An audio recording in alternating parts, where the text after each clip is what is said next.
I'm Batman. You can call me Joker. It all begins here in 1989's Batman. So hey, side note, you remember when I said I didn't love the Dark Knight trilogy and everyone got really pissed? Okay, well, it's about to happen again. How many times do we have to teach you this lesson, old man? I love Batman. Because here I am about to talk about what was a lot of people's introduction to the Caped Crusader. The movie so many people absolutely love. And I just don't. I do not. No, I'm sorry. I think the Batman thing, for whatever reason, it's just not grabbing me right now. Don't get me wrong, it's not a bad movie by any means. But I'm just not super into it. And today, I'm gonna tell you why. A lot of my issues with the movie actually stem from the Joker. Move this man! Wait, no, let's, hey, let's put the pitchforks down. Give me some time to explain. For the longest time, I always heard that Jack Nicholson was the best Joker. He was the best there ever was, the best there ever is, and he was the best there ever would be. Like seriously, everyone held him up like he was the gold standard. So much so that I remember way back when the news came out that Heath Ledger would be taking over the role, message boards were pissed. Everyone whined and complained and claimed that it was a disgrace to have him take over the role. But things have changed quite a lot since then, and a lot of the time, I think that Jack actually gets lost in the shuffle of the many talented performers who played the character. Don't get me wrong, I love Jack Nicholson. And I do think he did a great job as the Dark Knight's archenemy, but I've never seen this as being the best iteration of the character. I do think they got this right in casting, but Burton was probably somewhat limited to what he could or couldn't do. While this movie definitely has moments that make me go, oh shit, that is definitely the Joker. You can call me Joker. And as you can see, I'm a lot happier. Can somebody tell me what kind of a world we live in where a man dressed up as a bat gets all of my press? You're crazy. Had you ever heard of the healing power of laughter? It also has a bunch of moments that make me think, wow, that's a little bit too goofy even for the Joker. Yeah, I just wish he would have played it a little bit more The Shining meets anger management, rather than Cesar Romero meets a PG-13 rating. A lot of the issues I have with this version of the Joker come less from what Jack Nicholson did with the character, and more from what the movie did with the character. The age difference between the Joker and Batman I always felt was weird. When I think of these two existing entities, I think of them around the same age group. You know, I think of two 30-somethings playing pretend underneath the Gotham streetlights. But in the movie, Joker is clearly much older than Bruce. Being that their first encounter was when Bruce was just a boy, and Joker was clearly already a man. The movie, which could have been as simplistic as good meets evil, suddenly turns into a strange, unwanted love triangle. Joker gets a crush on Vicky Vale, Vicky's already got a thing for both Batman and Bruce Wayne.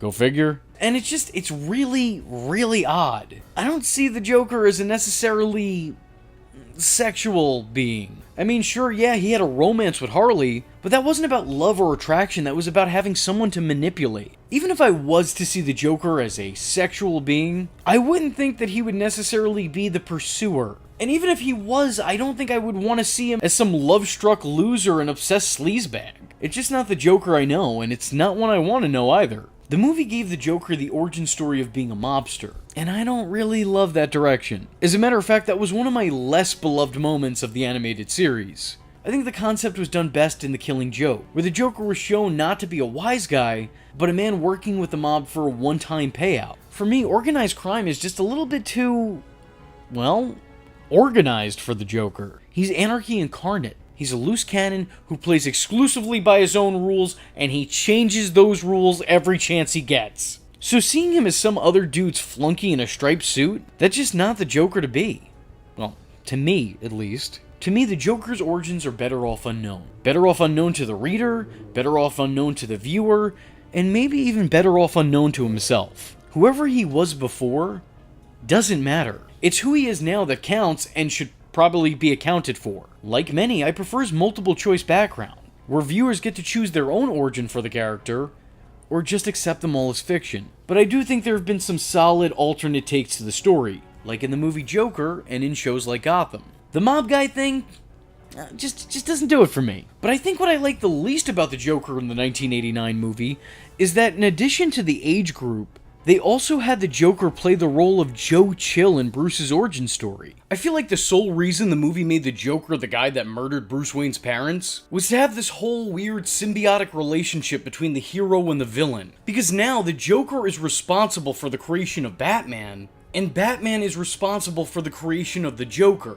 It kind of sounds like a paradox, but it plays out pretty well. It's a great concept, but not such a great concept for Batman and the Joker. See, Joker and Batman already have the perfect dynamic. They're two conflicting energies, two entirely different mentalities and ways of life, and yet they're both linked through their own shared psychosis. Listen, we can sit here and talk about how good and moral Batman is, and clearly, while his heart is in the right place, it's very obvious that his head isn't.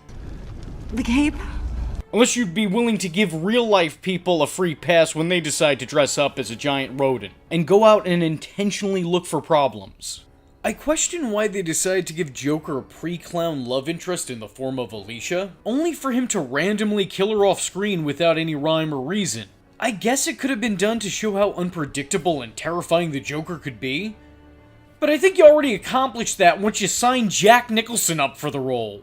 I also got some real Black Mask and Serfs vibes. What with these two characters' dynamic and the overall backstory. It's very reminiscent of these two from the comics. What with the mob boss intentionally disfiguring his girlfriend and then her becoming completely subservient to him.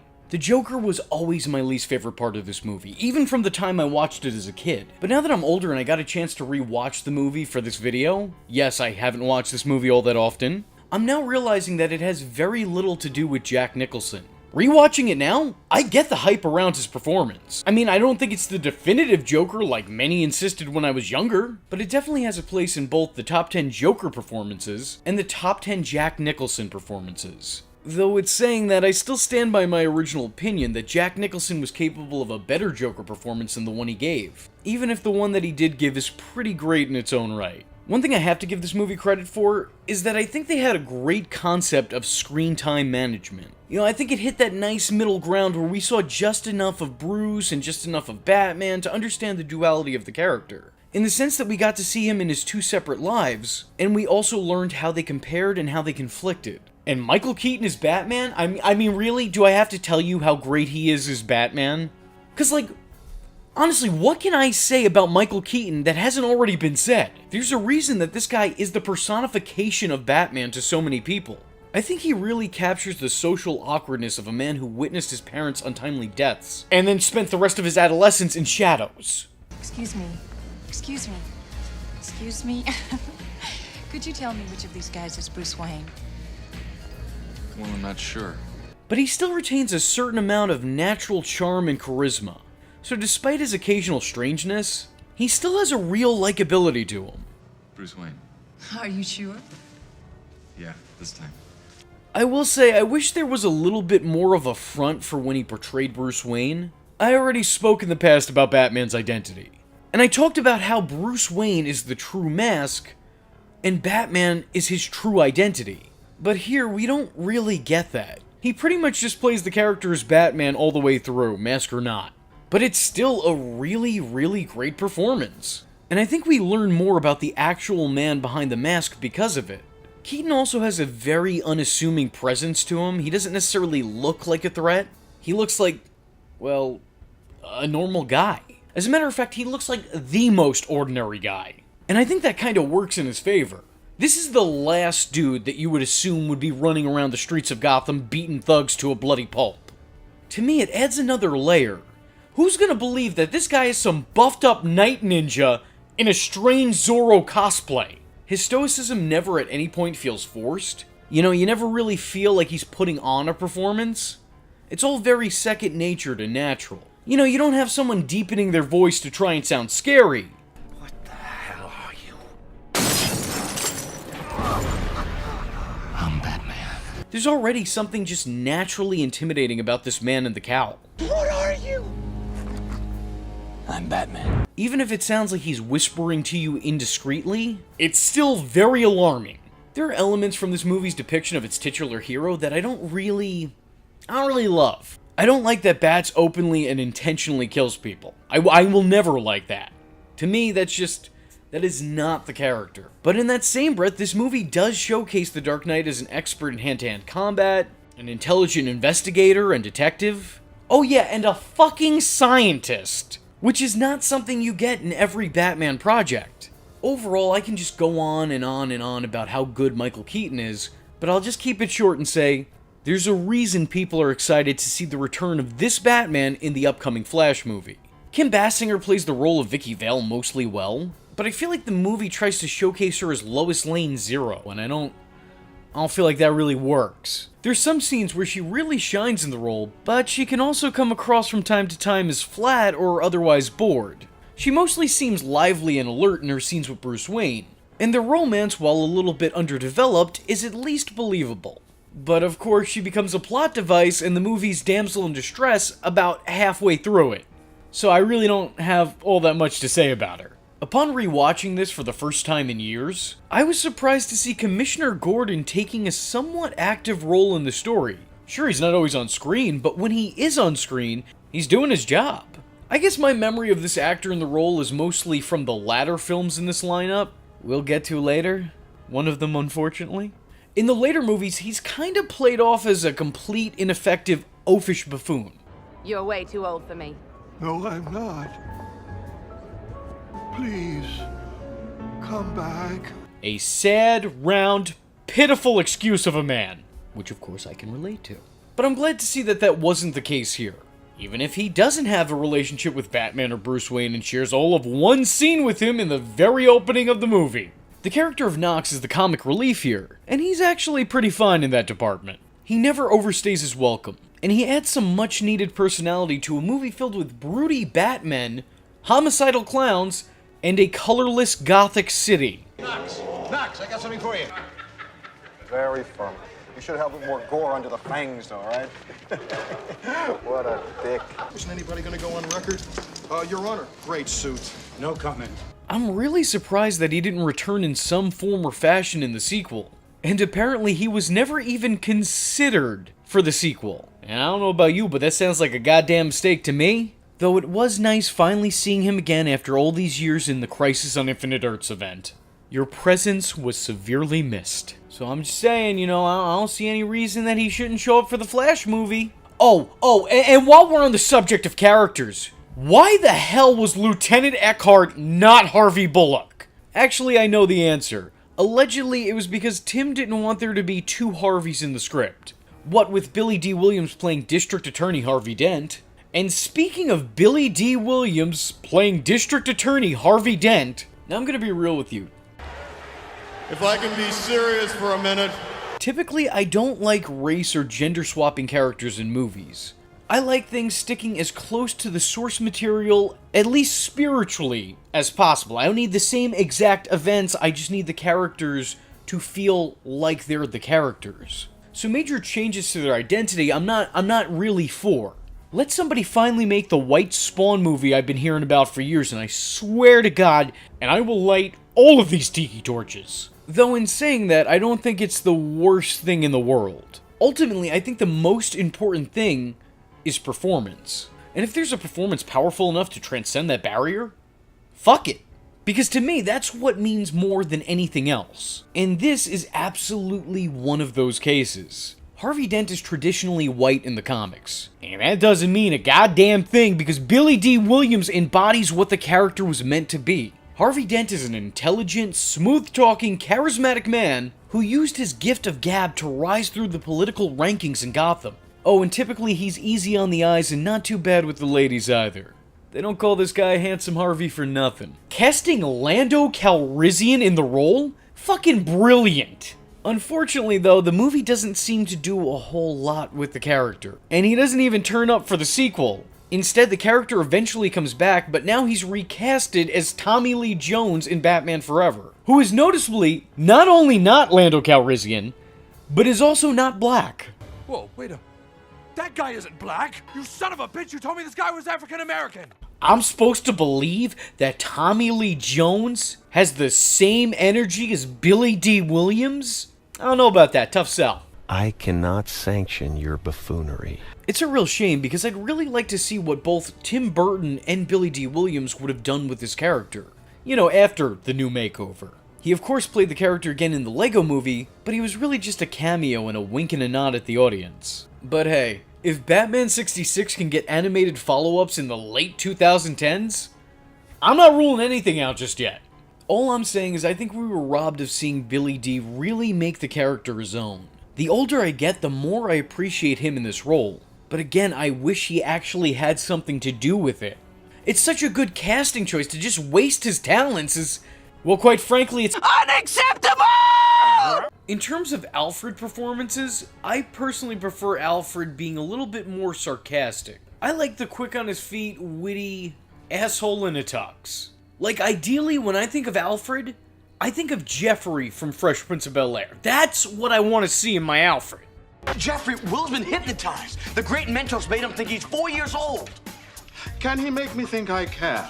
However, these movies instead chose to have the sweetest old man who ever lived play the role, and it's probably the most wholesome thing about any Batman movie ever. It's not my Alfred per se, but he's definitely still got a seat at the table. And I truly appreciate just how genuine and borderline precious this guy comes across. I think the most underrated role in all of this has to be Jack Palance's crime boss Carl Grisham. He's essentially a blend of Rupert Thorne and Carmine Falcone, and it surprisingly works really well. He doesn't have a whole lot of screen time, but he does have an awesome name. So, there is that. And then of course there's Bob. How could you not love Bob? There's no reason to love him, but you can't help it. Burton's influence over the franchise really gave the city of Gotham a gothic feel. This atmosphere really complements the material and the dark character that is Batman. I think Danny Elfman's score really adds a lot to the film, and it really helps give it its own unique personality. I've never been able to hear a picture before I've seen stills from this movie, and this music would essentially become the definitive Batman background. As Elfman would come back to do music for the sequel Batman Returns, music for Batman the Animated Series, and his score would even be used again in the Justice League movie decades later. So yeah, speaking of music, here's an opinion that no one will like. I'm just gonna say it. I'm sorry. No disrespect to anybody here, but I don't like the Prince soundtrack. I'm sorry, I don't. The interesting thing is, I like Prince, I like Batman, but I don't want Prince in my Batman movie. Batman soundtrack. There was obviously very conflicting energy between the dark and broody nightly shadow of a man that is Batman, and the eccentric, undeniably otherworldly sound that is Prince. I don't know who thought mashing these two worlds, these two complete opposites together would work, but I don't think it does. Outside of the Party Man scene with the Joker, I like that, I enjoy that scene. Outside of that one scene, it just doesn't work. In hindsight, the soundtrack is fine. I like the soundtrack. But it's just like what I said before about Prince and Batman. I like the soundtrack, I like the movie, I like them separately. Pairing them together, I don't know. That shit is still baffling to me. I don't understand. And maybe those putting this together did neither. And that might be the problem. There's a bunch of smaller issues I also have with the movie. There's a man dressing up as a bat jumping rooftop to rooftop in Gotham City. So don't you think Vicky Vale would be somewhat suspicious of the guy sleeping upside down like a fucking bat? Don't you think at some point she'd say, oh yeah, maybe that's a guy worth throwing in the lineup? I mean, come on, Vicky, you're a goddamn journalist! Also, everyone in town, they know Bruce Wayne, he's a famous figure. Everyone knows Bruce Wayne. But no one knows of his tragic backstory? You know, Bruce's family was just one of the richest in all of Gotham. They were celebrities in their own city. But somehow everyone missed Wayne's murdered in Crime Alley. That just didn't make the papers? Were there other more important things going on? Did their deaths correlate with Taco Tuesday? I don't know. How is it possible that Vicky Vale and Knox didn't know about this? Vicky Vale and Knox, who were once again journalists. Batman is supposed to be the world's greatest detective. but he only skims through Jack Napier's files? He completely disregards and doesn't see the mugshot that would identify him as his parents' killer? How? Alfred taking the liberty of exposing Bruce Wayne's secret to Vicky Vale, I would say seems forced, but that's because it was. Alfred literally forced Bruce out of hiding, and if I was Bruce, I'd just be like, hey, Al, buddy, understand that you and my dad were kind of tight back in the day, but my father ain't here anymore, and now neither are you. You're gonna have to pack your bags and hop on out of here. I could be fired for this, sir. Perhaps they'll have me back at Buckingham Palace. I think this movie has the exact opposite problem that The Dark Knight had. In The Dark Knight, despite being a Batman movie, the focal point was the show-stealing Joker, because Heath gave such an incredible performance that everything else seemed boring by comparison. But here, the best part of this movie is Batman, which is fitting as the name of the movie is in fact Batman. But outside of those ears and cape, there's really not a whole lot happening. Everything outside of Batman seems, I don't know, not necessarily bad, but just very meh.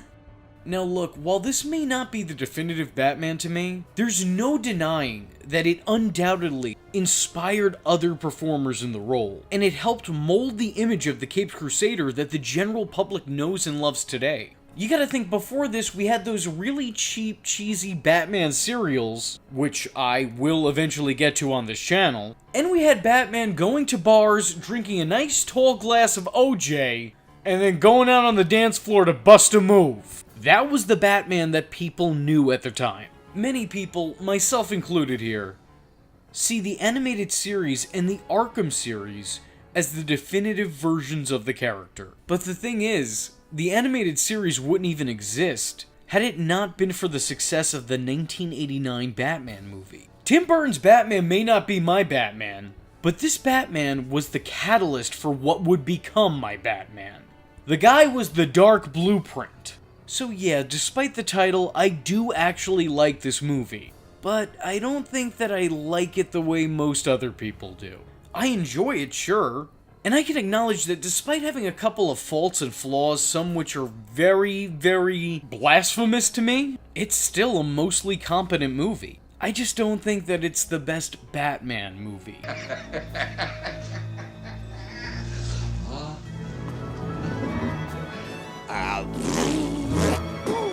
Always waiting for some Batman to save you. I am Catwoman. Hear me roar.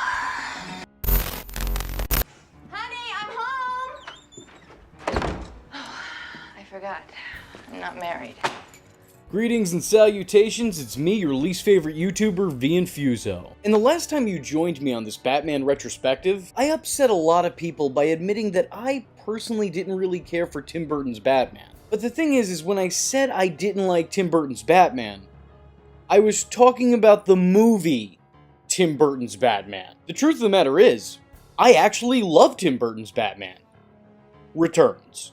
Like the last movie, I have a bunch of conflicting emotions with this one, so right now I'm gonna bat dance you through them. But I want to go on record right now at the beginning of this video and say, this is one of my all-time favorite Batman movies. And I actually happen to think that it's overall the best Batman movie that's ever been made. Also, the movie came out in 1992. I came out in 1992. Coincidence? Absolutely, there's no correlation there whatsoever. Like I said with the last movie, Tim Burton's overall style is pretty ideal for the atmosphere of Gotham City. But even more so here than in the last one. I feel like much more than in Batman 1989, we now have an intimate understanding of this city. We're shown more of it, from the streets of Gotham to its literal criminal underworld. The city more than ever really takes on its own personality here. The setting acts like a visual manifestation of the tone of the story.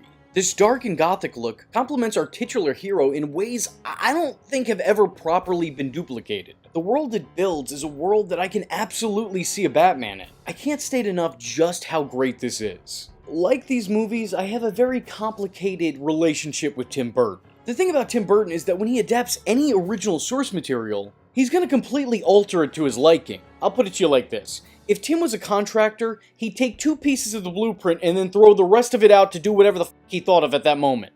And you have something that looked like this. And of course, like many nerds, I prefer when things stick to the original script. At least spiritually. The events don't have to stay the exact same, but I kind of feel like the character should. I like Tim Burton, but I hate when he's handed someone else's work, because I know that the end result will look almost nothing like what it did in the beginning. You maniac! You blew it! Oh, damn you!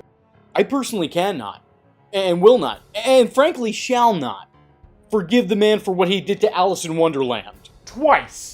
But if you think for 1 second I'm gonna completely besmirch the man who brought us Big Fish and Beetlejuice, then you're batshit crazy. I see what you did there.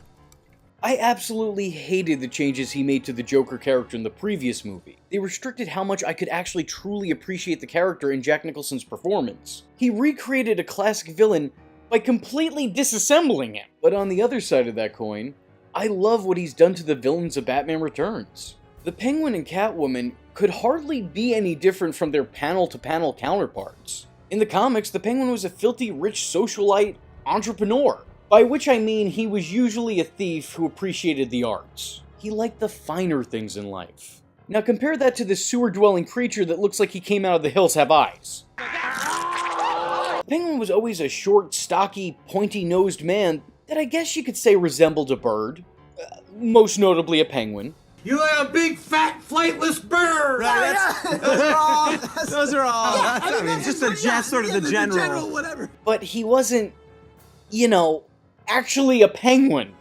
The guy wasn't born with flippers. A beak, maybe, but definitely not flippers. The two share very little in common outside their names and aliases. And yet, still to this day, this is one of the best interpretations we've ever gotten of the character. Danny DeVito is terrifying here.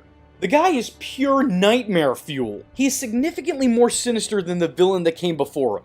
This is a much more dark and gritty and slimy character than the superhero movie genre was used to at the time. Hell, come to think of it, even in today's day and age, where a lot of comic book movies are made with a darker tone, I don't know if we've ever gotten a darker, grosser villain than this. He's everything you'd hate in a person, so therefore he's everything you'd hope to find in a good villain. He's a sleazy pervert, a malicious, vicious oaf, a disgusting dwarf, an unlikable dirtbag. When I was younger watching this, I genuinely had a hard time even looking at the Penguin. And now that I'm older, I find myself unable to look away. Danny DeVito completely loses himself in the role, and really connects with his inner Frank Reynolds. A full 14 years before he'd show up on It's Always Sunny in Philly. I'm not one to talk about effects a lot in these videos, but I gotta say, the Penguin effects are pretty perfect. For the most part. Maybe not the hands. Maybe not the hands. But the facial prosthetics blend in perfectly with Danny DeVito's face. It's seamless. It looks realistic. Even now watching this in 4K, it just looks real.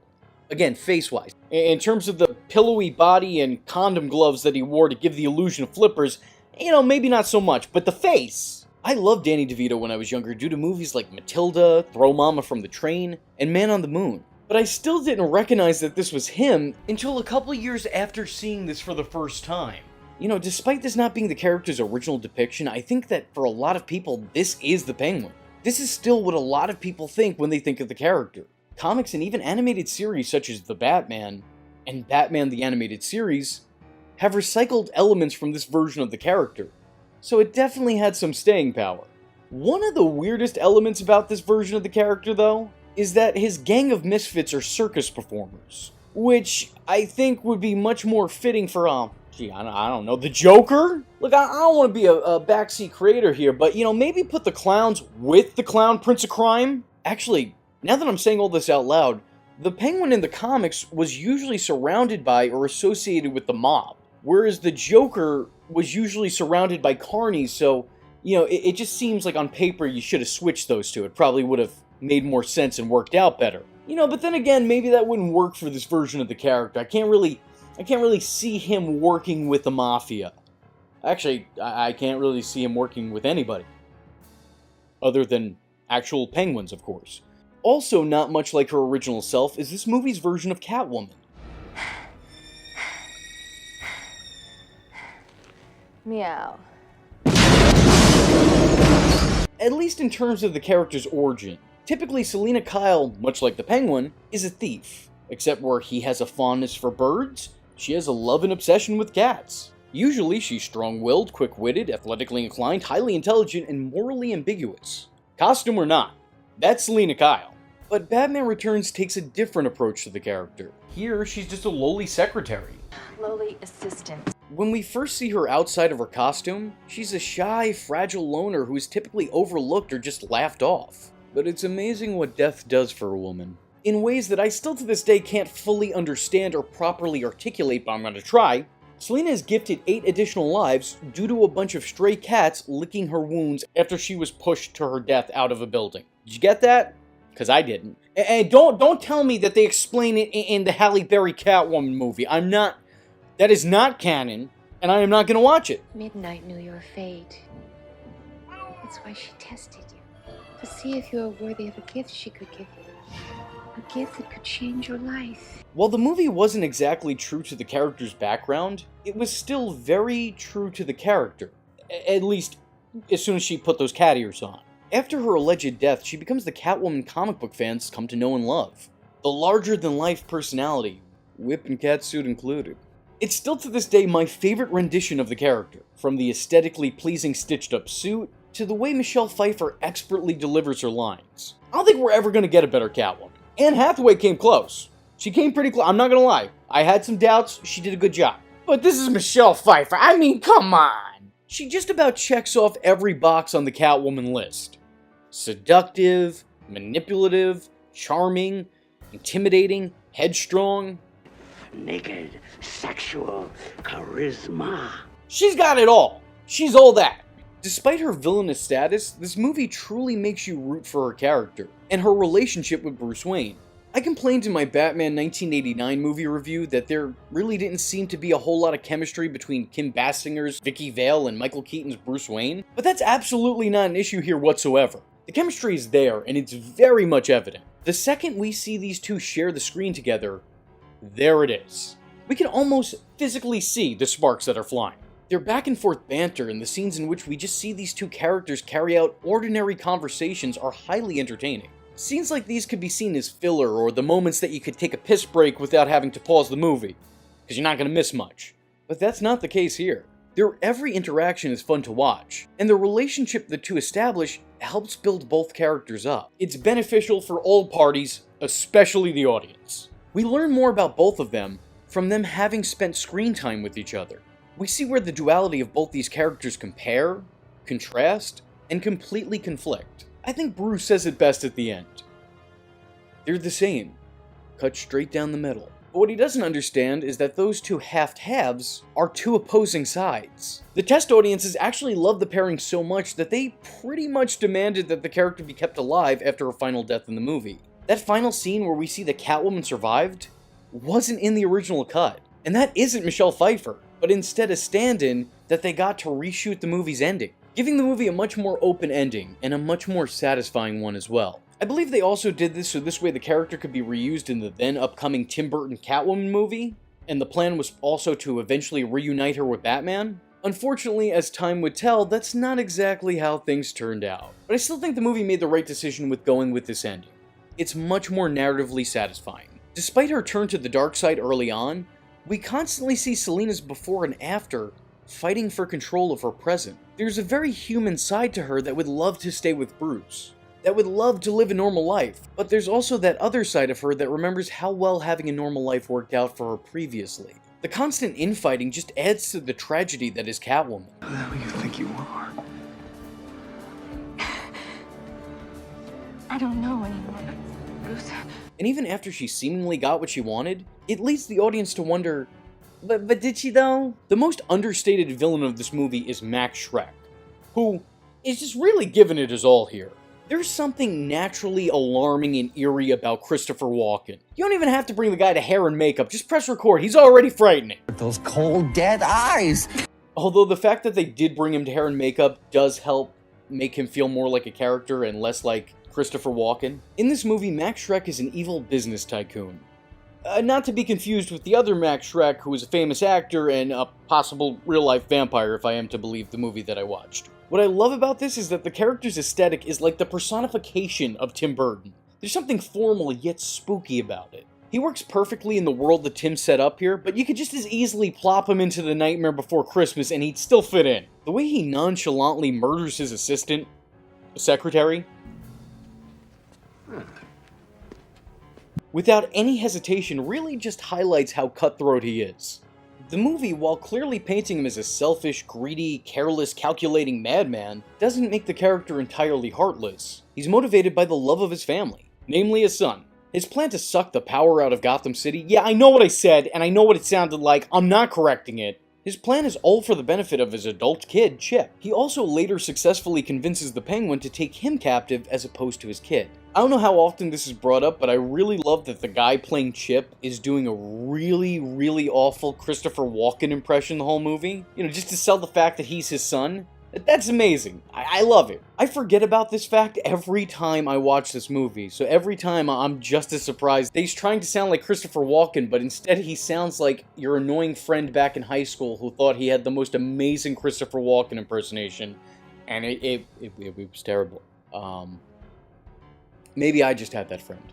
We're not friends anymore. It might surprise you to know that for as much attention and screen time that's given to this guy, he's not actually a character from the comics at all. And surprisingly, still to this day, he hasn't shown up in one, outside of the comic book adaptation of Batman Returns, which is a real shame if you ask me. The character was originally intended to appear in the animated series, but he was changed to Roland Daggett at last minute, who was also a character who did not exist and only served as a replacement for Max Schreck, and then that character would ironically be reused and recycled in the Dark Knight trilogy, though his first name would be changed, so you know, it's a whole thing. Anyway, my point is, I think it'd be really cool to see other interpretations of this character, or maybe even a return to form in the Batman '89 comic book series. Which, admittedly, might be hard to do considering he's out here looking like a Kentucky Fried bitch. Wow. Looking a little crispy over there, like some chicken fried, mother. I praised Michael Keaton previously, so I don't want to repeat myself too much here, but I feel that this movie's plot and the dynamics within it really allow him to flex his wings. Cape. Whatever. In the last movie, we really only see him as Batman in and out of the costume, but here I think we actually get a much better view of Bruce Wayne. This movie depicts him as a man, rather than just a Batman. While he's still the dark shadow Gothamites see on alleyway walls at night, and jumping from rooftop to rooftop, the movie lets him be vulnerable, at least in short spurts. We see a moment or two of insecurity or doubt within him. It's not even accurate. Batman blows it. We see him get tongue-tied and stumble on his words when he spends time with Selina. I mistook me for somebody else. Sorry. You mean mistook me? I mistook me. Yeah. Isn't that what I said? No, I don't think so. These scenes on paper could destroy the Batman character, making him come off as an inept goof. But thanks to good writing and a great performance by Michael Keaton, he just comes off, well, like a human being. Which is a pretty pleasant change, at least for me. Batman '89 kind of presented Bruce as a constantly stoic, socially awkward, brilliant outcast. I really enjoy this movie and its interpretation of Bruce Wayne, and I like Michael Keaton's time in the role here much more than I did in the previous movie. I completely understand why he is Batman for so many people. Because he is Batman, you moron. He's up there for me, too. Yeah. The connection with Selina really does add a lot to his character. Once again, unlike Vicky, who just added more to the movie's runtime. I think one of my biggest gripes with this movie, though, is that there's so many characters from the last movie that are completely missing in action here. And yeah, sure, I'm not going to exactly shed any tears over not seeing Vicky Vale again.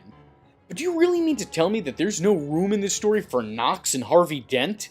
I'm not even saying to include them in a huge role, but like, just have them exist.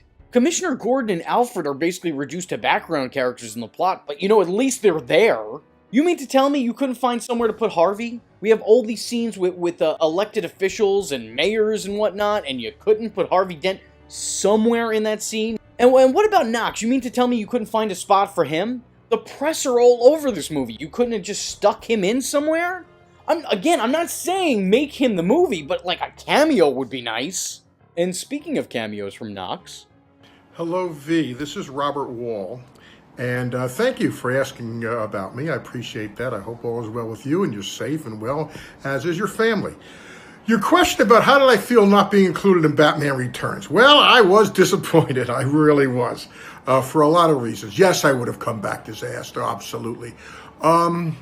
Disappointed for a number of reasons. One is I loved working with Tim Burton.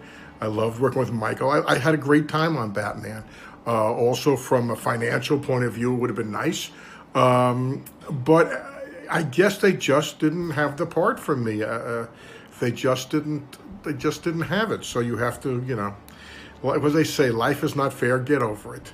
That's a true answer to your question. However, I will say this about the first Batman series, and I'm going to say the series, pardon me, I'm going to say starting with Batman 1 through Batman Returns and then through the Joel Schumacher debacle. I always felt if you put them back to back to back to back to back, now, I'm not talking about the Dark Knight series, I'm just talking about that first incarnation. If you put them back to back to back to back, I always felt that every hour of the series gets progressively worse. I really do. The first hour of the first Batman, I think, is really outstanding. The second hour is pretty damn good. And then Batman Returned, in my opinion, drops it a little bit, a little too dark for my taste. And then the other ones that Joel Schumacher done are unwatchable to me. Well, they get to a point where they're unwatchable. That's just my opinion. Anyway, I want to wish you the very, very best and be safe and be well. And thank you for asking, V. I think what I love most about this movie, though, is not only the characters that it creates, but the relationships it sets up between these characters. The dueling dualities of Batman and Bruce Wayne, or Catwoman and Selina Kyle, the Penguin's perverse pursuit of Catwoman, Shrek's use of Oswald to further his own agendas, the tragic love of Bruce and Selina, the contempt that city officials have for Max Schreck privately, all while they publicly sing his praises. The movie is chock full of interesting connections. Not all of them are given a whole lot of attention, but they're equally evident, regardless. Batman Returns also has a bunch of brilliant moments that I think are either forgotten or just go unmentioned. For example, having Bruce and Selina show up to the Gotham Ball without costumes, because they're always in costume, is a really nice touch. Dressing up normally is just the same as putting on a mask for these people. These are their outfits, because at their cores, they are Batman and Catwoman.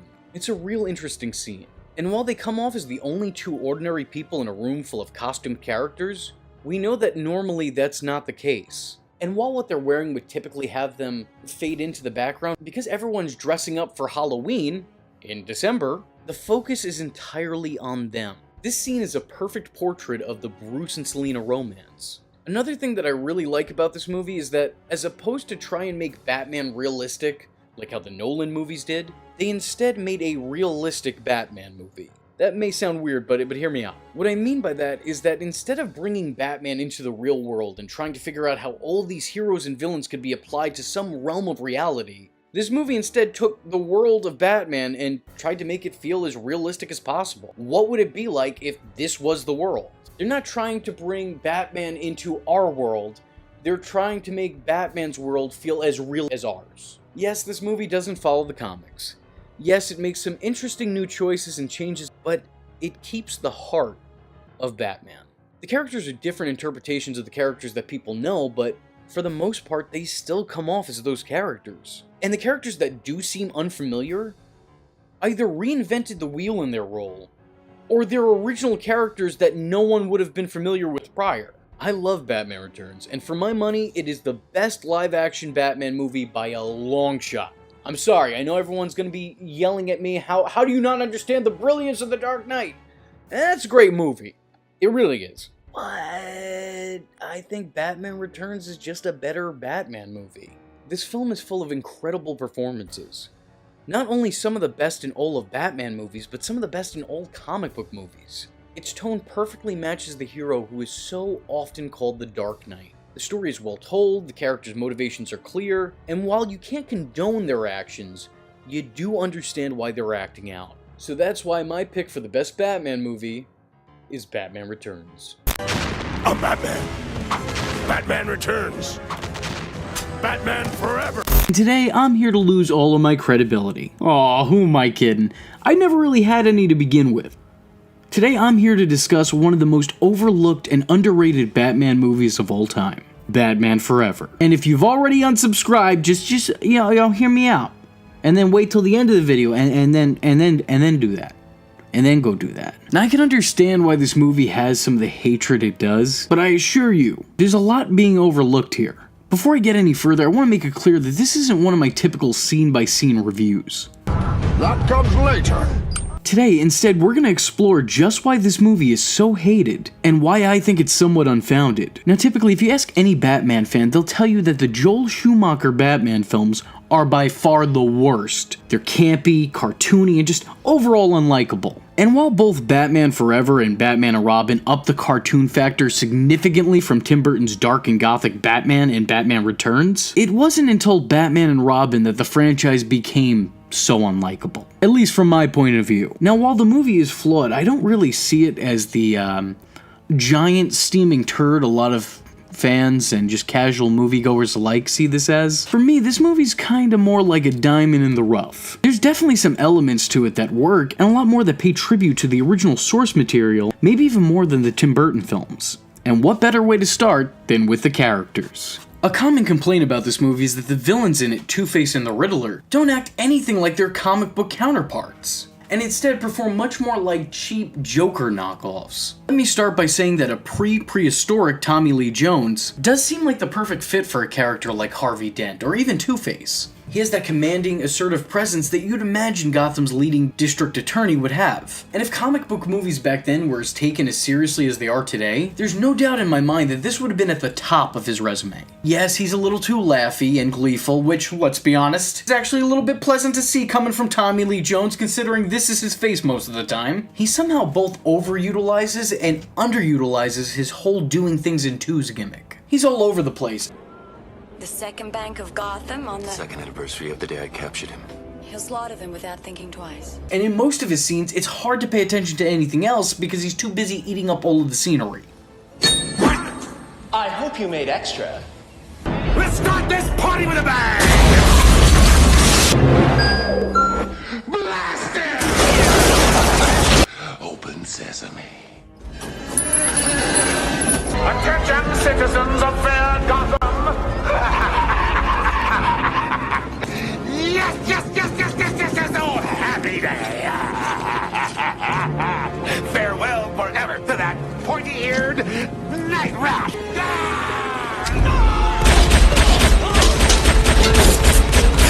However, when he isn't acting like Cesar Romero reincarnated, there's definitely moments of brilliance while he's in the role. His introduction in the movie being a highlight of this performance. Are you gonna kill me? Maybe, maybe not. You could say we're of two minds on the subject. You a gambling man? I'd say we flip for it. The random toss. The only true justice. What the hell do you want, Harvey? One, Mr. Mayor. One simple thing. Batman, bruised, broken, bleeding, in a word, dead! The Bat's stubborn refusal to expire is driving us insane! They starve, politicians grow fat, holy men are martyred, and junkies grow legion. Why? Who do we have before us? Gotham's finest. Surely one of you knows who Batman is. Hell, odds are one of you pasty-faced twits is Batman! You have broken into our hideout. You have violated the sanctity of our lair. For this, we should crush your bones into powder. Luck! Blind, stupid, simple, doodah, clueless luck! However, you pose a most interesting proposition. Therefore, heads, we accept, and tails, we blow your damn head off. And on top of all that, I'm sorry, tell me he doesn't have a look. I remember being a kid and seeing all these promotional pictures on all of the merchandise out there at the time, and I was so psyched to see this movie. I made my parents buy me everything Two-Face related. I had the McDonald's glasses, the action figure, everything. Can't think of anything else, but I had it. This was, and to some degree still is, one of my favorite interpretations of the character visually. The Riddler also similarly had an interesting aesthetic, and the fact that one of my all-time favorite actors at the time was playing him was pretty exciting, and also a leading factor as to why I wanted to see this. I loved The Mask, I loved Ace Ventura, and I loved Batman, so this was just the perfect match of all things awesome at the time. And the people who claim that Jim Carrey played as a second-rate Joker here clearly either never saw the 1960s Batman show, or they just didn't get the reference. Everything about Jim Carrey's Riddler, From his attires to the performance itself, was a tribute of sorts to Frank Gorshin's time as that character, back in the original Batman TV show. Just watch some of their scenes side by side. It's undeniable that that's what he was going for. It's too delicious. I even gave you a tip-off. 100,220, 100 I lost count! It couldn't be more beautiful. Whoever heard of a bat caught in the spider's web? Go ahead. You can say it. You're a genius. I think when looking back at his time as the character with that knowledge, it's hard to outright say Carey failed in this persona, because he plays the part like only one other man could. Now in hindsight, would I prefer the super intelligent, cunning, and at times a little scary green clue master? Of course I would. But for the adaptation of the character that this film went for, it's a really solid performance. Plus, Jim's still at the height of his comedic prowess during this time period, which gives the film some of its more interesting moments.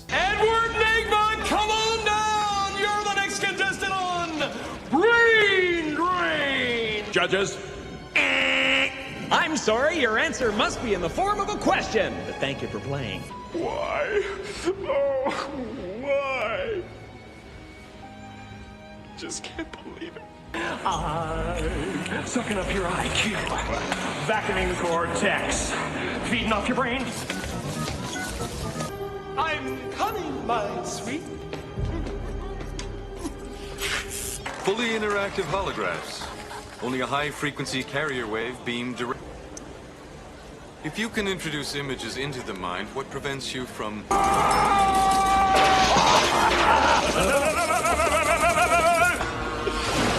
Ooh, nice form, but a little rough on the landing.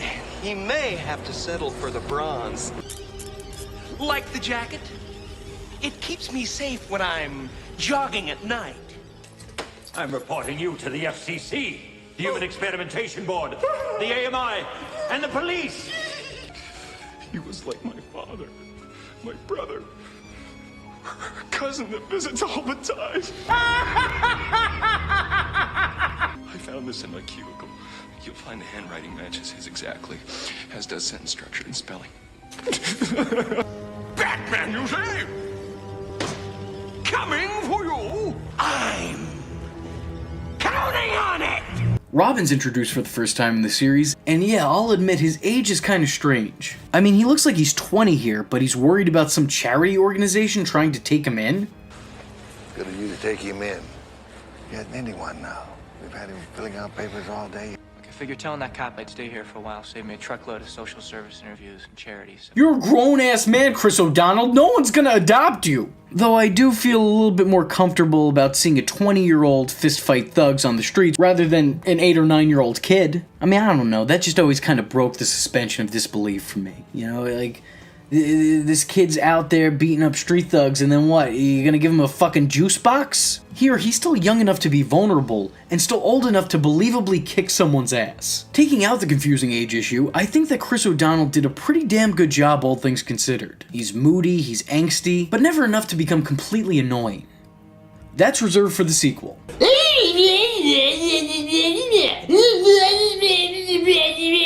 He's believable as a young, cocky Dick Grayson. See what I did there? See, do you notice? Cocky Dick? Cocky Dick. Maybe I'm about as mature as an 8 or 9-year-old. Now go get me a juice box. And I think he built up a fair amount of goodwill with audiences. Welcome, Master Grayson. I'm Alfred. How you doing now? Who the hell are you? I'm Batman. Hey, so I forgot my suit, all right? Nice bike. Hang out at a lot of biker bars, Bruce. Going for a little ride on my love, my chin, baby. Killing Two-Face won't take the pain away. It'll make it worse. Experiment experiments, right, Bruce? What the hell did you think you were doing? You got a real gratitude problem, you know that, Bruce? All for the next movie to completely castrate him. Whereas this movie betrays Robin as a boy slowly maturing into a man, the following film betrays him as a whiny, arrogant, unlikable man-child. You just can't stand that maybe she wanted me instead of you. It's Batman and Robin, not Robin and Batman. And I'm sick of it. Shut up! Val Kilmer is by far the most underrated Batman of all time. He's very often forgotten in the conversation of live-action Batman, probably because this was his first and only outing with bat ears. And the next movie followed up by bringing in George Clooney. This is why Superman works alone. Does he know what movie he's in? You're not supposed to be happy. You're Batman. Why are you smiling? Who hired this guy? And why? But both as Batman and Bruce Wayne, Val Kilmer has a very confident, all-knowing presence that I'd like to think is closer to the original source than any other Batman put to film before or even after him. My opinion, this letter writer is a total wacko. Wacko? Is that a technical term? Black rubber. Try fireman, less to take off. And wherever Batman goes, I'm gonna be right beside him. I mean, how are you gonna stop me? I can stop you. If someone were to fix him up, they could keep one as a fee. Anyway, have a nice trip. Patient may suffer from obsessional syndrome with potential homicidal tendencies. So, what you're saying is, this guy's a total wacko. I have a riddle for you. I see without seeing. To me, darkness is as clear as daylight.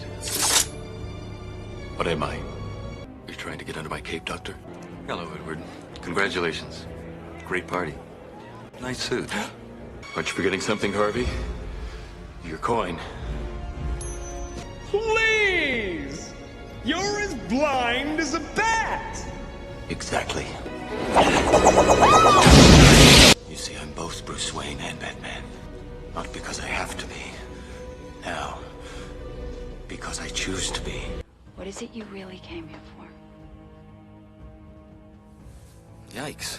Time's up. I had hope for Ben Affleck, but he just doesn't add up. Not for any fault of his own, he does a great job, but the writing completely changes his character, and what could have been a great performance is now only an okay one at best. Despite how self-assured he is in his actions, Val Kilmer, not Ben Affleck, he still struggles internally with his parents' death and constantly subconsciously blaming himself for those he couldn't save. I killed him. What did you say? You killed him. No, you said I killed him. I don't remember a lot of what happened, but what I do comes to me in my dreams. So you're willing to take a life, but your pain doesn't die with Harvey, it grows. So you run out into the night to find another face. My dreams are coming to me when I'm awake now. Bruce, you're describing repressed memories. Your memories are trying to break through. Don't fight them. Val betrays the duality of the character perfectly, and you just get a good feeling that he had this greater understanding of who Batman was and what it was that made him tick. Hell, even Batman co-creator Bob Kane stated that Val Kilmer's performance was closest to his vision of the character. And if you asked me what the perfect betrayal of Batman was, I'd say Kevin Conroy, because he's Kevin Conroy. I mean, come on. You're not gonna get better than that. That's Batman. Put it on his tombstone when he goes out. He is Batman. But if you ask me what the perfect live-action betrayal of Batman was, I'd redirect you to this movie. Nicole Kidman plays Chase Meridian, who is Bruce's therapist and Batman's love interest. And you know what? She's actually pretty interesting. Unlike the majority of love interests in superhero movies at the time, she seems to be a well-thought-out character, who's an actual asset to Bruce and his mental stability. I mean, I'm not claiming that this would have won any awards, but you can buy the relationship, and she actually feels somewhat important to the story. She's intelligent, sexy, ambitious. I'm flattered. Not every girl makes a superhero's night table. Well, I wish I could say that my interest in you was purely professional. Trauma powerful enough to create an alternate personality leaves the victim. In a world where normal rules of right and wrong no longer apply. Exactly. Like you. His coin. It's his Achilles heel. It can be exploited. You have a thing for bats? Well, that's a Rorschach, an ink blot. People see what they want. I think the question would be, do you have a thing for bats? Pity I can't see behind the mask. I'll bring the wine. You bring your scarred psyche. My place. Midnight. You know, until the third act comes around and she predictably falls into the damsel in distress category. But it's okay, because so does Robin, so no big deal. Batman will come for me. Not to mention Michael Gough, Michael Gow? Whatever his last name is. Michael reprises his role as Alfred, and that's really a godsend. I mean, I personally prefer my Alfreds as deadpan sarcastic intellects, but Mike just seems like the nicest old man in the world, and it's incredibly wholesome. Can I persuade you to take a sandwich with you, sir? I'll get drive-through. Master Bruce, how are you, young man? Go to. Tell her how you feel. Your father was right. You are a hero, I can tell. You're encouraging him. Young men with a mind for revenge need little encouragement. They need guidance. Broken wings mend in time. One day, Robin will fly again. Emergency, Alfred. Oh, sir. I could be fired for this, sir. Perhaps they'll have me back at Buckingham Palace. Oh yeah, and Commissioner Gordon's back. And still completely pointless. Oh, good. Good. Because Lord knows we can make this movie without Michael Keaton and Tim Burton, but whew, if we didn't get that Commissioner Gordon back, I don't know what we would do. The tone. A lot of people who watched this movie attacked it for its tone, and again, I feel like it just kind of gets lumped in with Batman and Robin. It's too different from Tim Burton's Batman, you know. That one was perfect. The guy who put bombs on people's chests and slept upside down. Like, what was that? What? And am I supposed to not be upset? Because I am. And as much as I do love those Tim Burton movies, Tim Burton took a bunch of characters he knew nothing about and made his own story out of it. It hardly has anything to do with the Batman comics. And really, if you want to look at it, it's more of just an Elseworld story, if anything. I mean, think about it. In his story, Batman lives like a bat, the Penguin was raised by penguins, and Catwoman is a cat. And because she's a cat, she has 9 lives. Despite, you know, cats still only having 1. Don't try to test that out. I already got you covered. Didn't end well. You ain't coming back. The tone isn't entirely consistent to the first 2 Batman movies out at the time, but it does at least try to emulate it in certain aspects. You know, until the sequel comes around and just completely throws that out the window. How do you make a live-action movie that is more of a cartoon than the actual cartoon show out at the time? How do you do it? Why do you do it? Who allowed you to do it? I want names. Chill.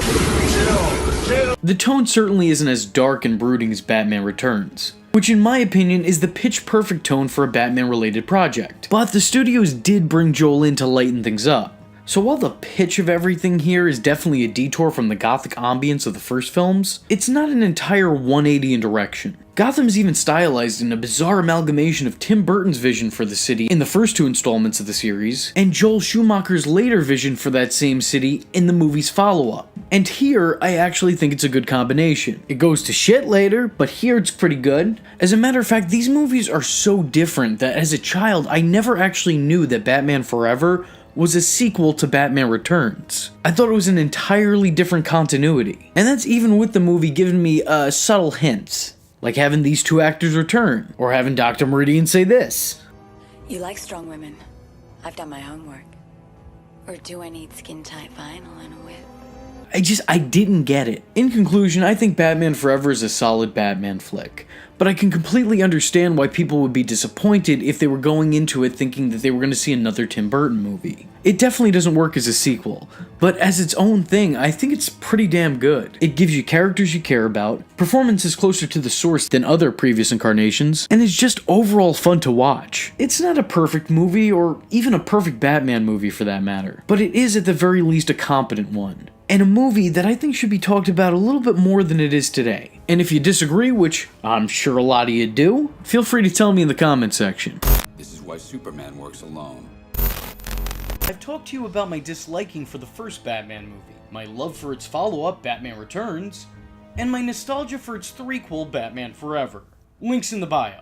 But now here today, I'm going to talk to you about the day Batman died.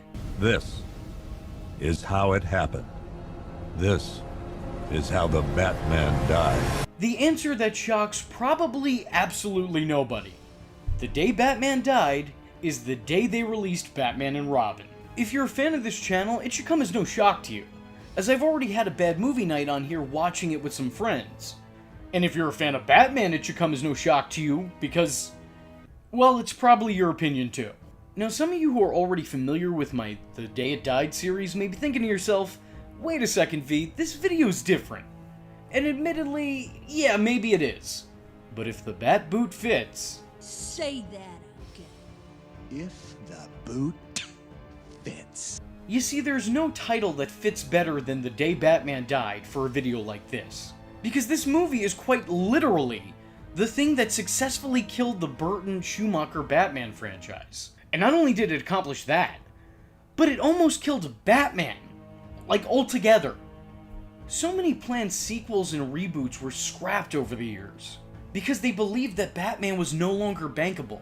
Because of this movie, Batman had become a remnant of a better left forgotten era. It took all of 8 years for another Batman movie to be made. In today's rapid reboots and the rise of superhero significance in pop culture, that is unthinkable.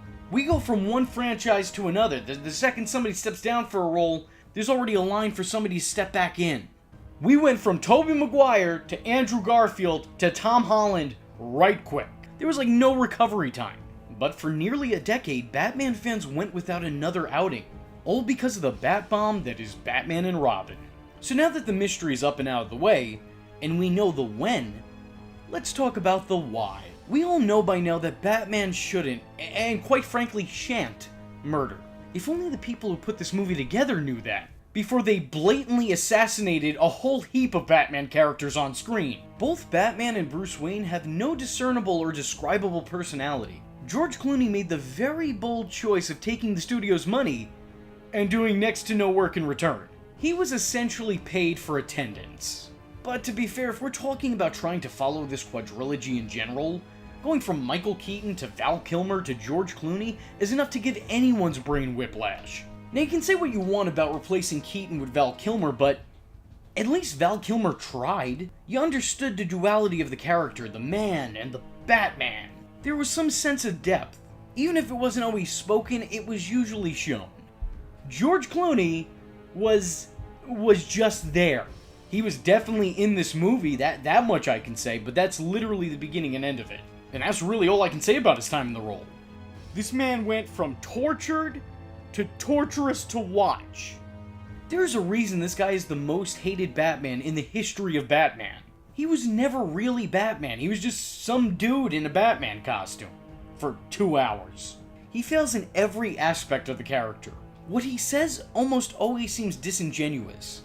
There's nothing heartfelt coming out of his mouth, nothing feels natural. Alfred's sick. Alfred's not sick. He's dying. Can't believe it. I know. I don't care if you gave him Keaton's black turtleneck and glasses, this is not my Batman.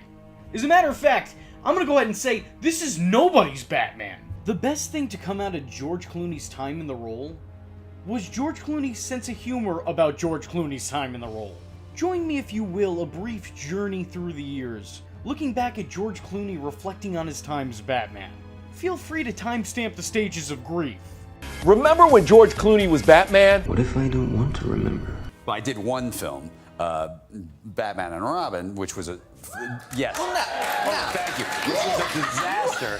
So you really couldn't say no to being the new Batman, could you? Quite honestly, when I got Batman and Robin, I was just an actor getting an acting job. So I asked... You won't let me watch it? No. He won't let you watch it. There's certain films I just go, I'm afraid, I want my wife to have some respect for me. The fact is, I'm still, the jury's still out on whether or not I'm going to make it in feature films or not. And I was excited to play Batman, you know. It's Batman, you know. Bottom line is, I get to be Batman. This is an opportunity for me to be in a film that may not, but may end up being very successful. And if it is, then I get to be part of that. And what I realized after that was that I was going to be held responsible for the movie itself, not just for my performance. Did you see him in that film? It would just be shots of me in a rubber suit and a Batman outfit. But, you know, I thought at the time this was going to be a very good career move. It wasn't. Since my Batman, I was disinvited from Comic-Con for 20 years. I wasn't a very good Batman. I'm the first one to say it. I screwed it up so badly, I'm not allowed to weigh in on any of those subject matters anymore. I actually thought I destroyed the franchise until they brought it back. You know, somebody else brought it back years later and changed it. So does that mean The Flash hasn't asked you to be in? Well, you know, the truth is I didn't want to do it. No, they didn't ask me. You don't want to see the George Clooney version of Batman and Robin? I'd have to get sandpaper and take down my nipples, you know. But then other than that, I think I'd be ready for it. Didn't you apologize to the crowd at Comic-Con for Batman and Robin? I always apologize for Batman. You know, when you destroy a franchise the way I did, usually they look the other way when the Flash comes by. I met Adam West back there just now, and I was like, hey, I'm really sorry. And he goes, give me a fist bump, and I was like, yeah, just hit me in there. I did have great nipples. And Robin didn't fare too much better either. I know not everybody loves Chris O'Donnell's time as Robin in Batman Forever, and I will continue to defend that guy until I'm blue in the face. Like this guy. But in this movie, there's absolutely no defending him.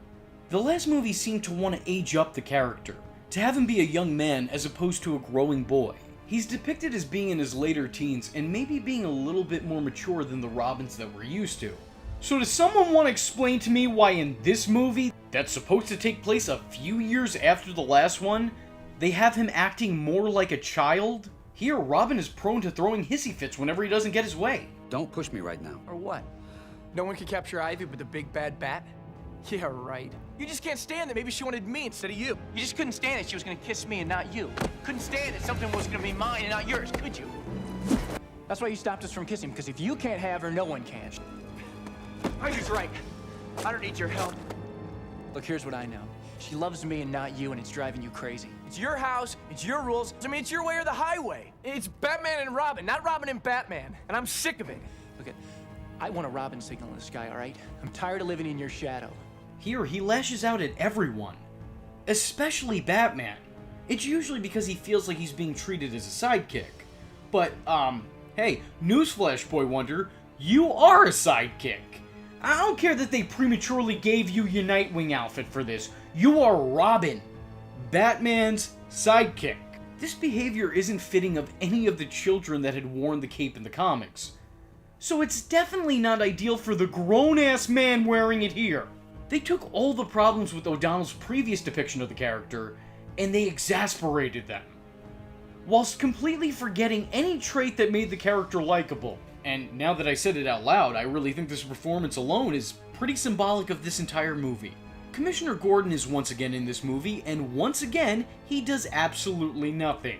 I am the commissioner of the police. I have the keys right here in my pocket. The thing is, at least in the last films, he had some sense of dignity. The character did seem to be invested in his job, and he was depicted as being very good at it.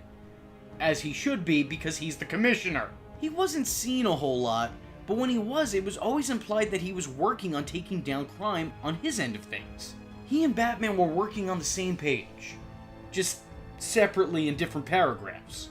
But here, for some reason, they decided to turn him into Chief O'Hara, the goofy, laughable, ineffective cop who would be helpless without Batman. The law enforcement that only enforced just how useless he truly was. It's just a very sad and, for lack of a better word, wrong interpretation of the finest of Gotham's finest. Jim Gordon is a man so attached to his work that he's practically married to it. He has a commitment to cleaning up crime. It's not just a job for him, it's a lifestyle. But here, the guy is just a buffoon. A really, really sad, pathetic buffoon. Let's see some Jim deserve better in the comments, guys. But the biggest travesty here isn't the depiction of the characters past movies already established, it's the depiction of the ones that they just introduced. What was done to Mr. Freeze is completely unforgivable. Going into this, it was decided to use his origin story from the animated series. A heartbreaking tale of a scientist who froze his wife to keep her alive while desperately searching for a cure to her disease. This story completely rewrote the Mr. Freeze character forever.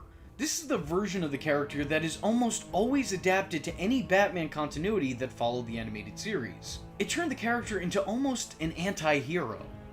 A villain who did bad things, but did them for a good cause. A man who didn't revel in evil, but instead sought out to save the ones he loved through, albeit nefarious means. This movie took that story and made it a brief backdrop. It's present here, it's the character's motivation, but what's severely missing is the humanity that comes with such a plight.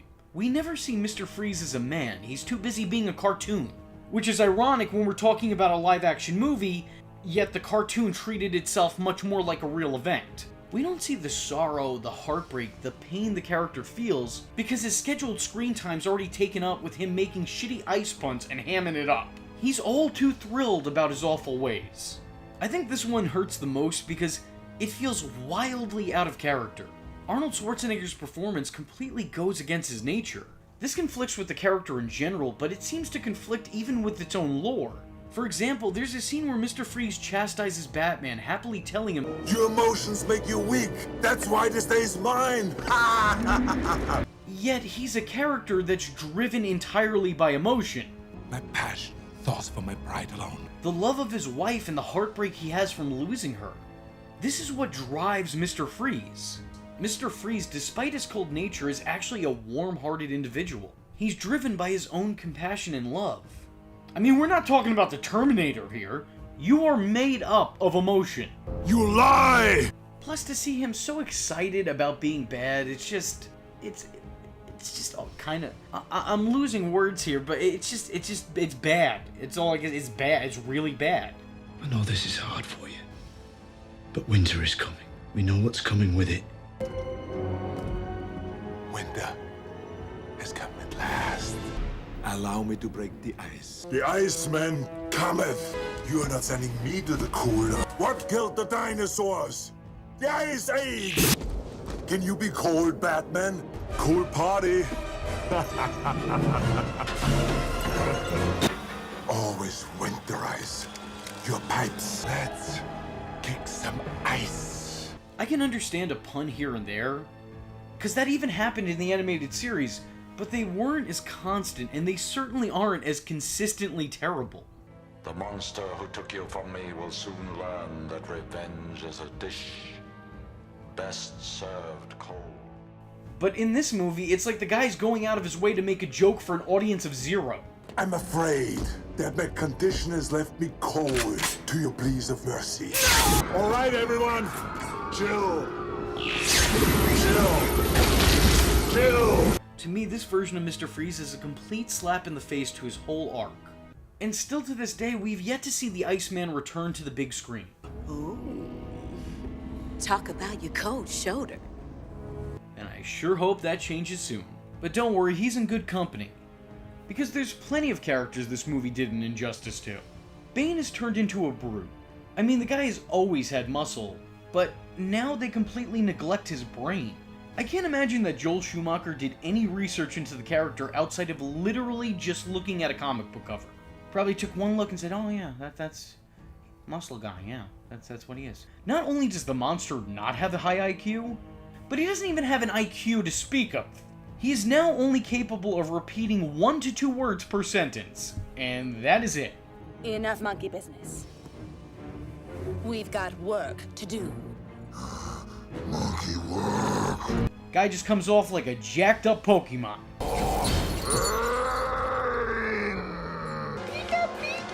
There's not that much to say about him, because he really doesn't have a whole lot to say himself. So if you ever wondered what it'd be like to have a parrot on steroids, don't you worry, this movie finally answers that question. Then you have Batgirl. As opposed to having the character be Commissioner Gordon's kid, she's now Alfred's niece. I guess I could almost understand the reasoning behind it, considering how irrelevant the Commissioner is in these movies. He barely has a role, and when he is present, he's usually the butt of the jokes. So maybe having her be his daughter would be a mistake, just for this continuity. But having her be Alfred's niece is just as questionable. First off, you have Alicia Silverstone playing the character, an actress who, no offense, doesn't have the greatest range. But she's supposed to be the very British Michael Gough's niece, yet there isn't even the slightest hint at a British accent. Ugh, as if! Instead of giving her an accent, replacing it is an insistence that she's British because she just came back from her school in England. So yeah, that's kind of a tough sell. I don't even necessarily think Alicia did a bad job here. She just didn't do her bat job. Oh god, the puns. What has this movie done to my brain? You're about to become compost. No sign of the snowman. Maybe he melted. Using feminine wiles to get what you want, trading on your looks. Read a book, sister. That passive-aggressive number went out long ago. She wasn't the Batgirl we wanted. And she sure as hell wasn't the Batgirl we needed either. For the work that she was given to do, I think that she did do a decent job. I mean, I think at the very least there was some chemistry between her and her would-be love interest, Chris O'Donnell. You know, that's a point in this movie's favor. But yeah, she's definitely not my favorite part of the movie. And yet, she's still far from my least favorite part also, so I guess just let's call it even. Poison Ivy is, well, she is something else. There are aspects to this version of the character that I actually like. Aesthetically, I think the get-up's pretty good. Uma Thurman has the right-sounding voice and inflection for the role, and when she's not completely hamming it up, I think she does an almost decent job. I kind of feel the same way about her as I feel about Tommy Lee Jones' Two-Face. It could have been good, and in some scenes it is, but for the most part, it is... not good. Like I said, she has her moments. But the problem is that these moments are so far and few in between. For the most part, she's absolutely over the top. Mammals. A day of reckoning is coming. That's right. And now you corrupt my research into some maniacal scheme for world domination? I am nature's arm. Her spirit. Her will. Hell, I am Mother Nature. Forget the stars. Look here at the Earth. Our mother, our womb. She deserves your loyalty and protection. Well, I, my most unabominable snowman, have been impressed by you. In fact, I propose a pairing. The same plants and flowers that saw you crawl from the primordial soup will reclaim this planet, and there will be no one to protect you. Uma Thurman comes off more like a Power Rangers villain. She has no subtlety and she's evil in the goofiest ways imaginable. She could even give Credence a run for her money. At best, it's laughably bad. And at worst, it's cringe-inducingly awful. These characters in general seem to exist as an extension of the movie itself, not as actual characters. That might have been confusing. Hold on, let me try again. They're all the same annoyingly hokey, passé character in different gear. Each and every one of them. Except for Alfred. Alfred is an angel. Everyone else, though, it's like the same character, different bat nipples. What I'm trying to say is that for the most part, these characters all act the same. They don't really have their own unique identity. There aren't that many personality traits that separate these characters. They're just all bound by the movie itself. It's like Seinfeld. But, you know, terrible. Batman Forever was definitely a departure from Batman and Batman Returns. But Batman and Robin feels like a significant departure from Batman Forever. Forever changed the tone of the series, and it sort of acted as a transitional shift between the final vision of Tim Burton and the first vision of Joel Schumacher. At times, Forever felt like it was attempting to keep the darker psychological themes of the first two films, but soften it up and make it more digestible for a younger audience. It was a PG version of Burton's take on the character. Batman and Robin, on the other hand, felt like it took the PG aspect from the last movie, and that's it, nothing else. When making this movie, it was almost like going into it, they decided to highlight everything that worked in Batman Forever and eradicate everything that didn't. Strike that. Reverse it. The heart that was present in Batman Forever, even through its worst and dumbest moments, was all but gone from here, replaced by a 2-hour commercial to sell some action figures. I mean, look at it. They didn't even try to hide it. I'm a lover, not a fighter. That's why every Poison Ivy action figure comes complete with him. Admittedly, it did work, yes, because I owned all of these when I was a kid, but as an adult, I'm wagging my finger and shaking my head at you. Now, at the same time, that would be weird. I don't know what message I'd be sending by doing that. But yeah, it was effective. Everyone who's heard about the behind the scenes knows that Joel Schumacher was told to make the movie more, and this is an actual word that was used, toyetic. It worked, because I hated this movie as a kid, and I still collected all the figures in this lineup. What I'm trying to say is that you can see why the Batman '89 comic book series separates itself from this half of the continuity. Because it sucks! But also because the idea of somehow trying to take the dark, gritty, and borderline grungy world of Tim Burton's Batman and tie it into this is unfathomable. That would be like trying to link the 1960s Adam West series to The Dark Knight. These are clearly very different interpretations of the character. This movie, which is supposed to follow the gothic revival of the hero known as the Dark Knight, has much more in common with the live-action cartoon of the Caped Crusader that came out in the 1960s. The nonsensical camp, the goofy one-liners, the jokes even a dad joke telling dad wouldn't tell, the generic villain plans that make no sense whatsoever, the hamily overacted performances by the actors, the sound effects, the goofy gags, the strange plots, the unconventional team-ups. This wasn't 90s audience's Batman. This was their parents' Batman, just brought into the 90s. It's really hard for me to compare Batman and Robin to Batman Forever, but trying to compare and connect it to Batman or Batman Returns is next to impossible. I can't get my head around. I think what bums me out the most about this is that quite often this movie is the first one to get brought up when people are talking about Joel Schumacher, as if this was his magnum opus. Those familiar with Schumacher's work outside of the Batman franchise would be able to tell you that this isn't his regular quality. Like Tim Burton, Schumacher's best known for his darker toned adventures.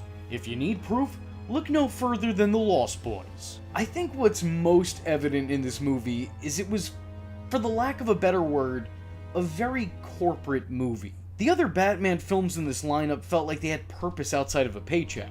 It felt like those in charge of making these movies really wanted to make these movies. They were passionate about what the final product would look like. Here, I don't feel that same passion. It feels like someone rushing to turn in their first draft and immediately calling it their final draft. When looking back at Batman and Robin, it's clear that not a lot of time or thought was put into any aspect of this movie.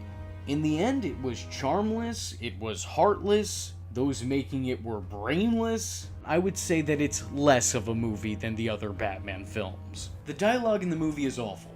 When it's not trying and failing to make jokes, it's succeeding as living up as a punchline. Chicks dig the car. This is why Superman works alone. His name is Bane. A laundry service that delivers. Wow. Nice catch. You break it, you buy it. I'm running on empty. I need the diamonds from my hideout. I'll help you grab your rocks. Good night. What are you, about a 50 big and tall? No, always go a size smaller. Makes me look slimmer. Well, I can respect your opinion. Sadly, I'm not good at rejection. I'm afraid you'll have to die. Well, I'm totally over, all right? Positively. Me too, definitely. Great stems, though.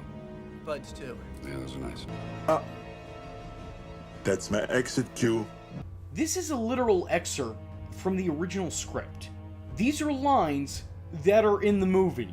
Now I'm having an AI read them to you, so they may come off as a little bit robotic, but I assure you, nobody has the ability to make any of these lines sound human nonetheless. I still have high hopes for the animal-plant crossbreedings. If I can only find the correct dose of venom, these plants will be able to fight back like animals. I will have given Flora a chance against the thoughtless ravages of man. Personal note, my work would proceed faster if Dr. Woodrue weren't always whisking my venom samples back to his mysterious Gilgamesh wing. Why won't he let me into his lab? What is he doing in there? There are a few thought-provoking conversations and revelations in this movie. The Flying Graysons were a team. We had to trust each person to do his job. That's what being partners is all about. Sometimes counting on someone else is the only way you win. Have you ever regretted your life working here? Looking after heroes? No, sir. My only regret is that I was never able to be out there with you. Death and chance stole your parents. But rather than become a victim, you have done everything in your power to control the fate. But they get immediately skimmed over, probably because of how out of place they feel here. The ridiculous, insane, over-the-top performances of Uma Thurman and John Glover is proof that nobody is safe in this movie. It doesn't matter how talented the cast was, the movie made it impossible for anyone to properly perform. Chris O'Donnell, who I thought did a pretty serviceable job in the last movie, has completely lost whatever likability he once had. One movie later, he went from a defiant, adventurous kid to a whiny man-child. And for all these effortful performances that chew up the scenery, also came an effortless performance in the form of George Clooney's Bruce Wayne. I get how on paper such a casting might be merited. George Clooney was a charming, good-looking, rich bachelor. Based on that alone, it sounds like he's tailor-made to play Bruce Wayne. But seeing it in execution might make you wish whoever casted him would be executed. Clooney gives the most bland, emotionless, uncaring performance of his career. He doesn't come off as Batman or Bruce Wayne. Hell, come to think of it, he doesn't really come off as George Clooney. He carried himself with all of the professionalism and attentiveness as modern-day Bruce Willis would have. With the girl?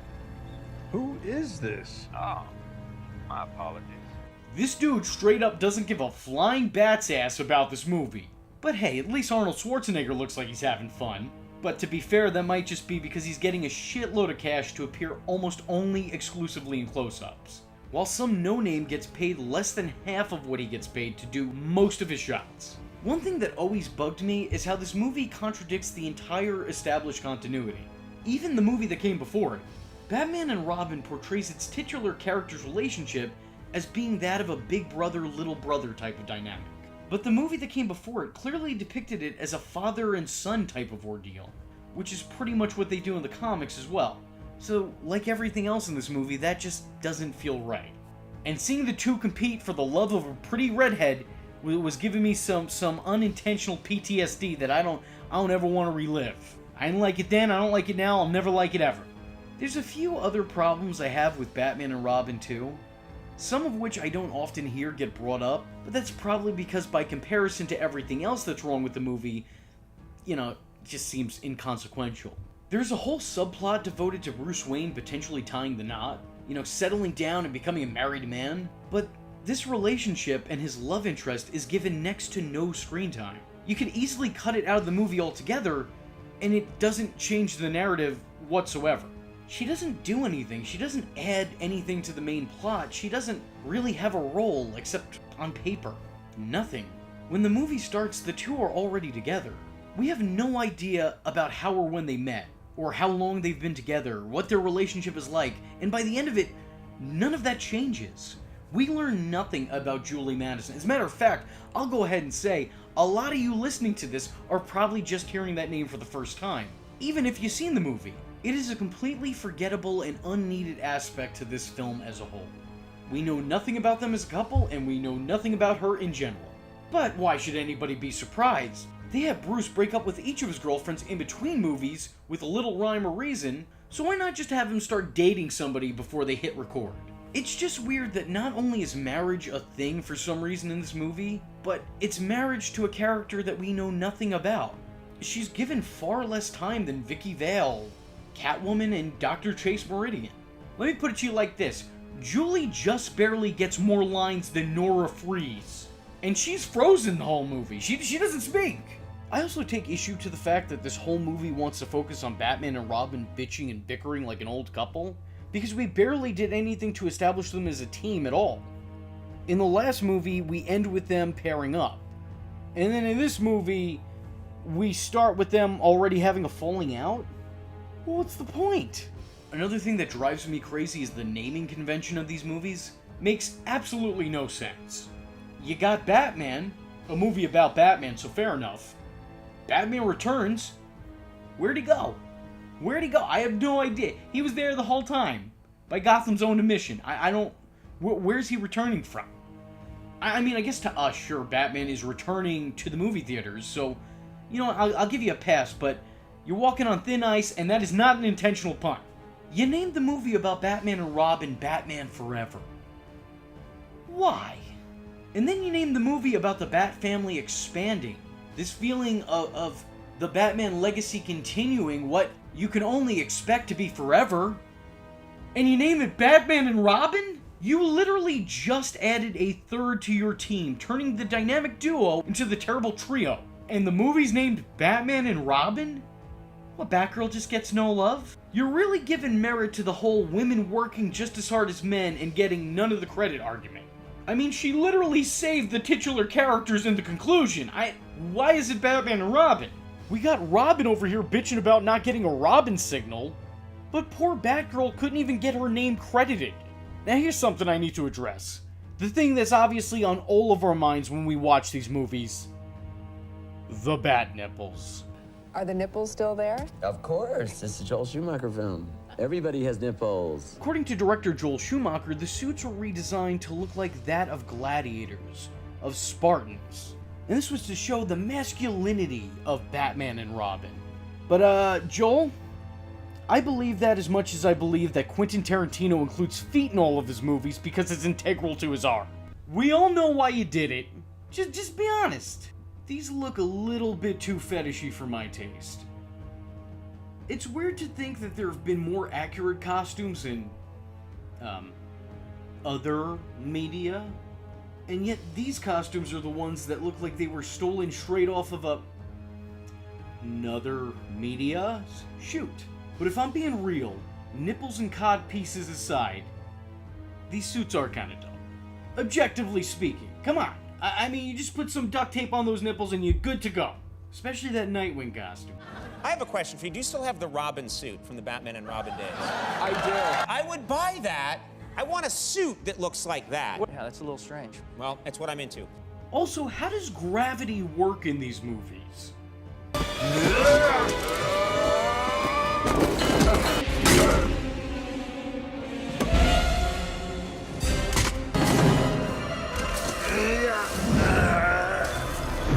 How do you explain that? One last thing. How you gonna have Seal make Kiss from a Rose for Batman Forever? A movie that song has zero place in? When it much better suits this movie? Kiss from a Rose? You have Poison Ivy out here making men fall in love with her through pheromones, giving life-ending poisonous kisses, and playing a pivotal role in the plot. And she's referred to as a flower the whole movie. She even almost leads to the breakup of Gotham's protectors. Yet the movie ends with both men finding or realizing the love they have in their lives. Not with each other, surprisingly, which is a letdown. I think we all can agree that that is the only logical closure point here. You got some real issues with women, you know that? The song would have been perfect for this movie. I mean, it wouldn't have made it any better, mind you, but it would have made sense. And that would at least be one thing about this movie that makes sense. Sorry, this shit keeps me up at night. Because of all that and much more, that is the day Batman died. For a very long time. But luckily for us, comic book characters never stay dead. And like the death of Superman, Batman would return. Again. Before I go and close this video out, I do first want to focus on the things I liked about this movie.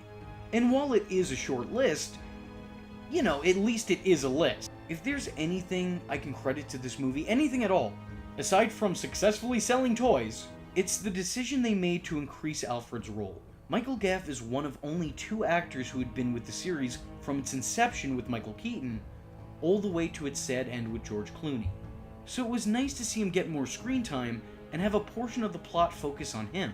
The scenes with him in this movie always make me smile. They're some of the sweetest and most genuine feeling moments in all of these movies. Well, not all heroes wear masks. His performance is as great as it's ever been, and the fact that more time is devoted to him, his character, and he actually somewhat factors into the plot, makes his time with the franchise feel that much more justified. Alfred is a very bright light in the seemingly endless darkness that is Batman and Robin. He's so on point, and he never once throughout the entire series run falls prey to bad writing. God bless Michael Gaff. And what I also need to credit this movie with is that for as bad as it is, and believe me, it is bad. It is a terrible, god-awful attempt at filmmaking, but I've probably rewatched this one more times than any other Batman film. It's completely awful, but it's still awfully entertaining. As a kid, I didn't like this movie, but I did have fun with it, and now as an adult watching it, I love it. But definitely not for the reasons that were intended. I like Batman and Robin for the same reason I like movies like The Room, and in a weird way, I kind of think that that's an achievement in of itself. The worst thing you can ever do as a content creator is make something forgettable. Make something that nobody cares about. But no one is forgetting Batman and Robin. Not you, not me, not the ghost of Joel Schumacher. Nobody who has ever witnessed this batastrophe will ever forget its existence. And I kinda think that's a little bit beautiful. Is it a good movie? No, absolutely not. But it's so bad that, in its own special way, it's kinda good.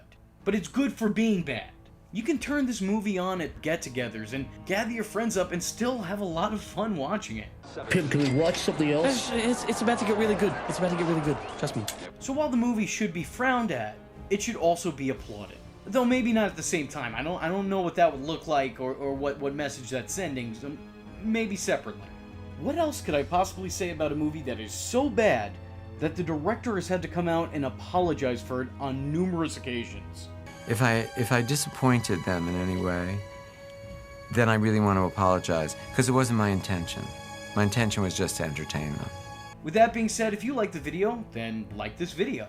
And if you want to see a follow-up to this Batman retrospective with another retrospective on the next line of Batman films, then let me know in the comments section by leaving a comment that says Robin was a real dick. Grayson. Not all heroes wear masks.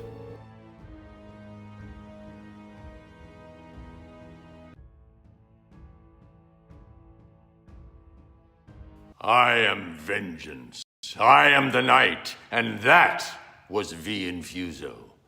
Just remember, if you're not tuning in, then you're missing out. So, if you like the words that came out of his mouth hole, and you too would like to become a V-generate, don't forget to like and subscribe. Thanks for watching, nerds! And if you're not joining the fun, you're in for one bad day. And you know what they say about having one bad day?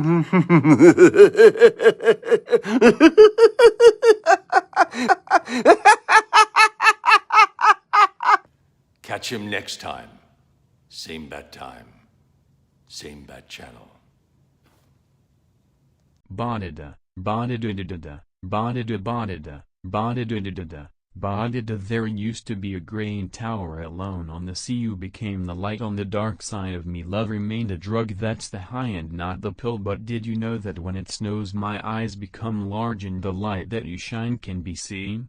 Baby, I compare you to a kiss from a rose on the gray. Ooh, the more I get of you, the stranger it feels. Yeah, and now that your rose is in bloom, a light hits the gloom on the gray. Badida, badida, badida. There is so much a man can tell you, so much he can say. You remain my power, my pleasure, my pain. Baby, to me you're like a growing addiction that I can't deny. Won't you tell me, is that healthy, baby? But did you know that when it snows my eyes become large and the light that you shine can be seen? Baby, I compare you to a kiss from a rose on the gray. Ooh, the more I get of you, the stranger it feels. Yeah, now that your rose is in bloom, a light hits the gloom on the gray. I've been kissed by a rose on the gray. I've been kissed by a rose on the gray. I've been kissed by a rose on the gray. And if I should fall, would it